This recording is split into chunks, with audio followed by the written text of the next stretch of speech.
పట్టణంలోని గాంధీ కూడలిలో పట్టణ కాంగ్రెస్ పార్టీ ఆధ్వర్యంలో డాక్టర్ బిఆర్ అంబేద్కర్ 134వ జయంతి వేడుకలను ఘనంగా నిర్వహించారు.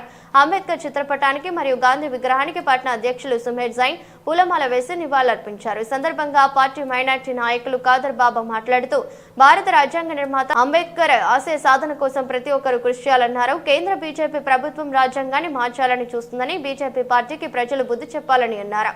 కార్యక్రమంలో కాంగ్రెస్ నాయకులు రెడ్డిబోయిన శంకర్, సుశీల కుమార్ జైన్, సౌడ మహేష్, ఫరీద్, ఏపురి రమణ, మున్నా తారాచంద్ పాల్గొన్నారు. నిర్మాత బాబా సాహెబ్ అంబేద్కర్ గారి 134వ జయంతి సందర్భంగా ఇక్కడ కాంగ్రెస్ పార్టీ ఆధ్వర్యంలో భారతదేశం చేసుకోవడం జరిగింది.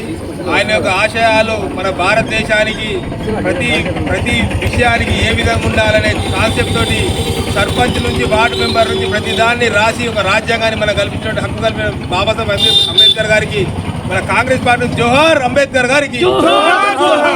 అదేవిధంగా ఇప్పుడు జరిగే పరిణామాల్లో రాజ్యాంగాన్ని మార్చాలని చూస్తున్నటువంటి బీజేపీ పార్టీని తొందరలు వస్తాయి. ఎందుకంటే బాబాసాహెబ్ అంబేద్కర్ గారు బలుగు బలహీన వర్గాలకు దిక్సూచిగా ఏర్పడి వాళ్ళకు అంటరానితనాన్ని లేకుండా చేయాలా.